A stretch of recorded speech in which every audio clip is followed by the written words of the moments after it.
Querida Morata de Jalón, tenemos muchas ganas de volver a estar con vosotros y caminar por vuestras calles y llegar a la Plaza Mayor, elevar la vista y ver las dos torres que simbolizan dos poderes, el civil y el eclesiástico. A un lado el Palacio de los Condes de Argillo, al otro la iglesia de Santa Ana, los dos edificios del siglo XVII.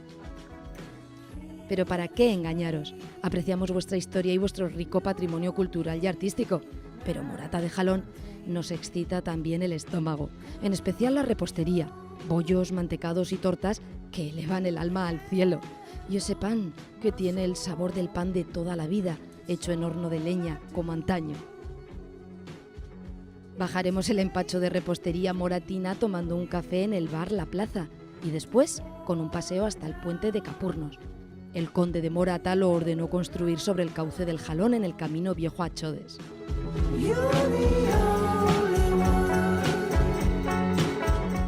Y si fuéramos lo suficientemente atrevidos, intentaríamos aprender los fundamentos básicos de la escalada, porque hoy en día eres, Morata, centro de entrenamiento de referencia para todos los aficionados a la escalada deportiva.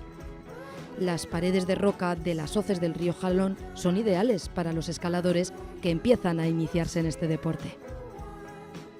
Donde sí estaremos es celebrando vuestras fiestas patronales en honor a la Virgen de la Asunción y San Roque a mediados de agosto.